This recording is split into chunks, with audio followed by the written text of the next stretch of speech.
कहते हैं शिक्षा वह शेरनी का दूध है, जो इसे पिया है वो दहाड़ा है। तो और दोस्तों आप लोगों को भी दहाड़ना चाहते हैं तो आपको शिक्षा को ग्रहण करना होगा।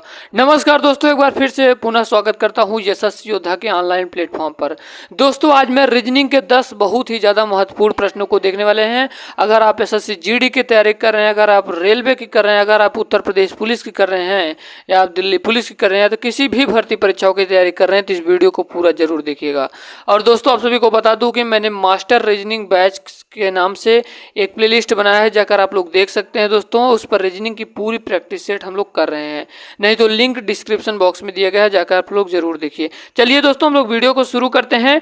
आपका पहला प्रश्न ये है दोस्तों, कह रहा है कि 31 दिन वाले महीने का अंतिम दिन मंगलवार है, तो उसी माह के 16वें दिन कौन सा वार हो है।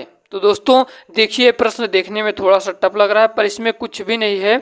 बड़े ध्यान से देखिएगा दोस्तों, इस प्रश्न को कैसे करेंगे।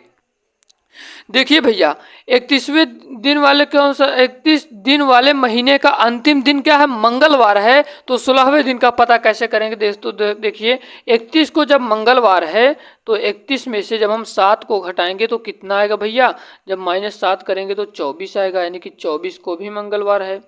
और 24 में से जब 7 घटाएंगे तो 7 घटाएंगे तो 17 आएगा दोस्तों, तो इस दिन भी मंगलवार है। और 17 से पहले क्या आएगा, 16। 16वें दिन कौन सा दिन होगा, सोमवार होगा। उम्मीद करता हूँ ये वाला प्रश्न समझ में आया। अगर दोस्तों समझ में आया है तो आप लोगों से एक रिक्वेस्ट है, हमारे उन भाई बहन तक जरूर शेयर करिए जिनके पास आज कोचिंग जाने तक के फीस नहीं है। तो इसका करेक्ट आंसर हो जाएगा सोमवार दोस्तों, ऑप्शन नंबर डी वाला से हो जाएगा। चलिए दोस्तों अब हम लोग चलते हैं अपने नेक्स्ट प्रश्न की ओर। आपका अगला प्रश्न ये है दोस्तों, कह रहा है कि नीचे दी गई श्रृंखला में गलत पद ज्ञात करें। दोस्तों देखिए, अब इस टाइप के प्रश्न बहुत ही ज्यादा रुझाऊ यानी कि आपको परेशान कर देने वाले प्रश्न होते हैं। नीचे दी गई श्रृंखला में गलत पद ज्ञात करना है। 385 दिया है, 462 दिया है, 572 दिया है, 396, 427, 671, 264 दिया है। पहले हम लोग दोस्तों अंतर देखिए, 300 से 462 कर दिया, उसके बाद 500, फिर से 3, 4, फिर से 6 कर दिया, उसके बाद 2 कर दिया। तो दोस्तों ये मेरे तो समझ में नहीं आ रहा है कि कभी कभी दोस्तों ज़्यादा बढ़ा दे रहा है, कभी कभी थोड़ा कम बढ़ा रहा है। तो दोस्तों देखिए, इस सवाल को हम किस प्रकार से हल करेंगे, बड़े ध्यान से देखिएगा दोस्तों। जब हम 3 और 5 को जोड़ेंगे तो 3 और 5 को जोड़ने पर बीच वाली संख्या प्राप्त हो रही, 8 प्राप्त हो रहा है।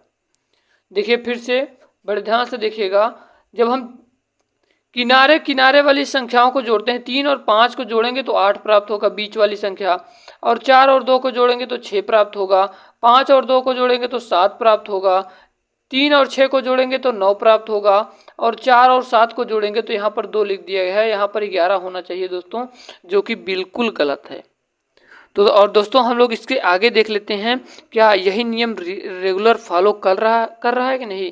6 और 1 को जोड़ेंगे तो 7 आएगा, और 2 और 4 को जोड़ेंगे तो 6 आ रहा है, यानी कि ये नियम बिल्कुल फॉलो कर रहा है। आपका क्या हो जाएगा आंसर, 472 हो जाएगा दोस्तों। अब क्यों हो जाएगा, बड़े ध्यान से सुनिएगा, क्योंकि इसमें दिया है गलत पद ज्ञात करना है।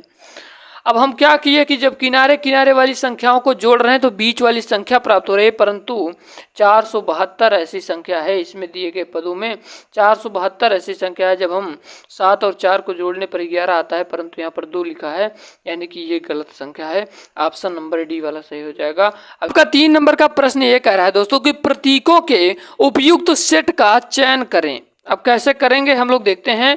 72 दिया है, 8, 5, 4 दिया है, जिससे आपको 49 बताना होगा कि किस प्रतीकों से ये बन रहा है, यानी कि प्रतीकों का मतलब ऑप्शन नंबर में दिया है कि पहले गुणा, फिर माइनस, फिर भाग। और दोस्तों इसी सीक्वेंस में 4 ऑप्शन दिए हैं कि किसको हम रख दें कि यहाँ पर 49 प्राप्त होगा। तो दोस्तों जब इस प्रकार के प्रश्न आए तो आपको दिमाग में सबसे पहले भाग रखना होगा। देखिए दोस्तों, यहाँ पर भाग दिया है पहले में, जब हम लास्ट वाली संख्या क्या है, भागे है। जब हम 4 का भाग 5 में करेंगे दोस्तों, क्या करेंगे, 4 का भाग जब हम 5 में करेंगे तो दोस्तों दशमलव में आएगा, जो कि यहाँ से हमारा आंसर सिद्ध नहीं होगा।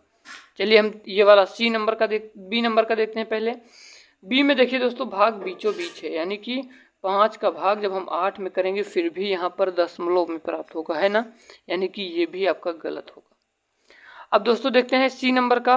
सी में पहले में प्लस है, जब 72 और 8 जोड़ेंगे तो 80 होगा, यानी कि हमको भाग देखना है लास्ट वाली संख्या से, यानी कि जब हम 4 में 5 का भाग देंगे तब भी हमें दशमलव में आएगा, तो यानी कि ये भी प्राप्त नहीं कर सकता 49। अब चौथा वाला दोस्तों देखिए, चौथे में दिया क्या है, पहले भाग दिया है।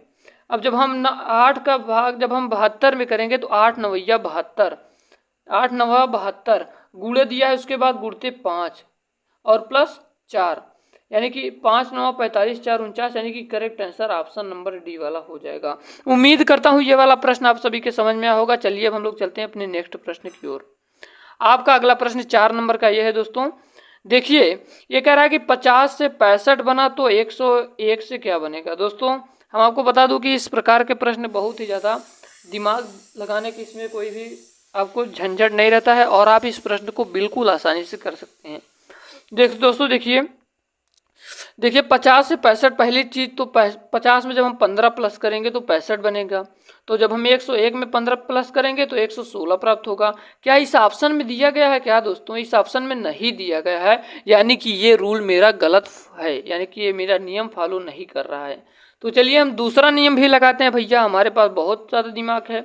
देखिए 7 का स्क्वायर करेंगे प्लस 1, जब 7 7 49 प्लस 1 50 होगा। उसके बाद 8 का स्क्वायर करेंगे, 8 8 64 प्लस 1, तो यहाँ पर 65 प्राप्त होगा। इसी प्रकार से 101, 10 का स्क्वायर प्लस 1, 10 धाम 100 प्लस 1 101।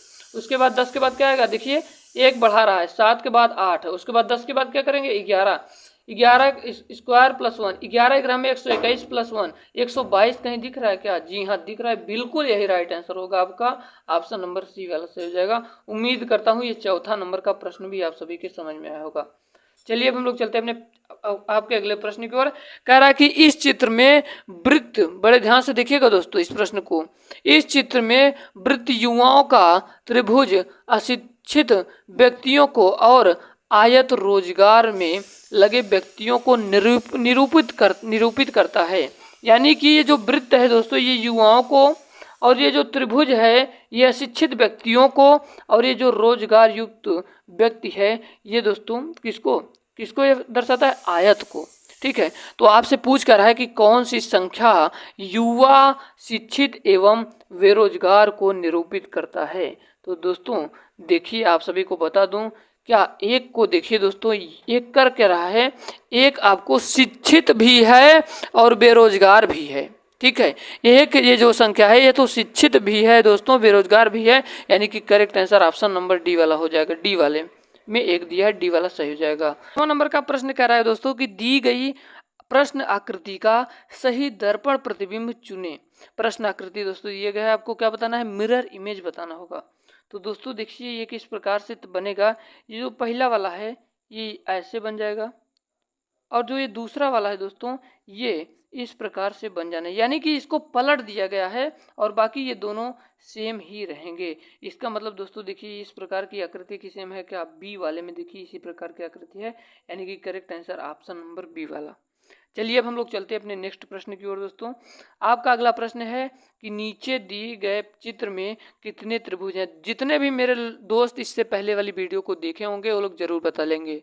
अगर आप लोग भी नहीं देखे हैं तो जाइए, प्लेलिस्ट हम आपको डिस्क्रिप्शन बॉक्स में दे रहे हैं दोस्तों, मास्टर रीजनिंग बैच के नाम से है। दोस्तों देखिए जब इस टाइप का प्रश्न पूछा जाए तो आपको त्रिभुजों को गिनना है, छोटे छोटे त्रिभुज को, 1 त्रिभुज, 2 त्रिभुज, 3 त्रिभुज, 4 त्रिभुज, 5 त्रिभुज, 6 त्रिभुज, और 6 जितना त्रिभुज है इसका दुगना कर देना, 6 दूनिया 12। इसका मतलब correct answer option number D वाला हो जाएगा। यहाँ पर डी वाला ऑप्शन करेक्ट हो जाएगा। दोस्तों मान लीजिए यहाँ पर बीच में दिया होता तो क्या होता? जब बीच में दिया होता तो क्या होता? बीच में दिया होता तो एक और ये वाला, एक और ये, यानी कि 8 हो जाता। फिर से आपको बता देते हैं, मान लीजिए यहाँ पर बीच में दिया होता तो क्या होता? फिर से हम यही करते, आपको 1 2 3 छोटे छोटे त्रिभुजों को गिन लेते, 5 6 7 8, और इसका दुगना कर देते, 8 दूना 16। इसका मतलब करेक्ट आंसर दोस्तों अगर दिया होता ऑप्शन में तो इसी प्रकार से होता। जब इस प्रकार के प्रश्न पूछे जाए तो छोटे छोटे त्रिभुजों को गिन लेना है, उसको दो गुना कर देना, आपको इसका करेक्ट आंसर मिल जाएगा। हम लोग चलते हैं अपने नेक्स्ट प्रश्न की ओर।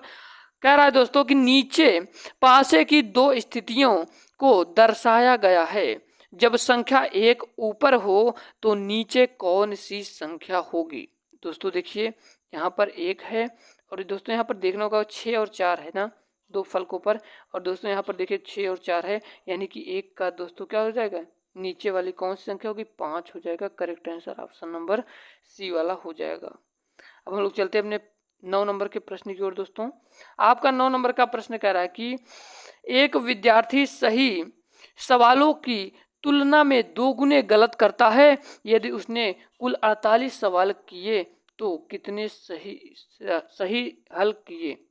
दोस्तों ये मैथमेटिकल रीजनिंग का सवाल है, ये मैथमेटिकल रीजनिंग का है। दोस्तों देखिए, एक विद्यार्थी सही सवालों की तुलना में 2 गुना गलत करता है, यानी कि 1:2। एक ये कौन सा है, सही वाला है, और 2 क्या है, गलत वाला है। सही की तुलना में 2 गुना गलत करता है, यानी कि 1 अगर सही करेगा 2 गलत करेगा। ठीक है, समझ में आ रहा है। यदि उसने कुल 48 सवाल किए, तो दोस्तों देखिए कुल 48 सवाल किए, यानी कि इन दोनों को पहले दोस्तों जोड़िए, 1/3 इंटू 48 16 हो जाएगा। यानी कि अब आप बता सकते हैं सही पूछ रहा है ना, सही हल कितने किए, तो 16 सही हल किए। और आपसे पूछता है गलत, तो 16 दूने 32 हल गलत किया है। हम लोग चलते हैं अपने 10 नंबर के प्रश्न की ओर। उम्मीद करता हूं ये प्रश्न आप सभी के समझ में आ रहे होंगे। दी गई वर्ण श्रृंखला में कुछ वर्ण यानी कि लेटर लुप्त हैं। लुप्त वर्णों के सही क्रम को दिए गए विकल्पों से चुनें। दोस्तों देखिए, आपको इसको बहुत ही दिमाग से करना होगा, बहुत ही आसान प्रश्न है।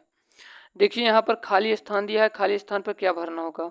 पहली चीज तो आपको ये देखना होगा डी जो दिया है, डी के आगे क्या होगा। तो दोस्तों यहाँ पर देखिए डी के आगे डी है, तो यहाँ पर क्या भरा जाएगा, यहाँ पर डी भरा जाएगा। अब उसके बाद देखिए दोस्तों यहाँ पर क्या है, सी, तो डी के बाद कौन सी है, डी के बाद भी दोस्तों देखिए यहाँ पर डी के बाद क्या है, डी, यहाँ पर भी डी भरा जाएगा। और सी के बाद क्या भरा जाएगा दोस्तों, सी के बाद यहाँ पर देखिए इसी में दिख रहा है, सी के बाद ए भरा जाएगा। उम्मीद करता हूँ ये वाला समझ में आ रहा होगा। अगर आपको समझ में आ रहा हो दोस्तों तो इस वीडियो को लाइक और चैनल को जरूर सब्सक्राइब करिएगा। आखिरी वाला है कि डी के बाद क्या भरा जाएगा, तो दोस्तों देखिए डी के बाद सी भरा जाएगा। उम्मीद करता हूँ ये 10 प्रश्न आप सभी के समझ में आया होगा। दोस्तों कहीं भी आपको डाउट लग रहा है तो कमेंट बॉक्स में कमेंट कर सकते हैं, हम आपको फिर से आपको बता देंगे। मिलते हैं किसी नए वीडियो में, तब तक के लिए जय हिंद, वंदे मातरम।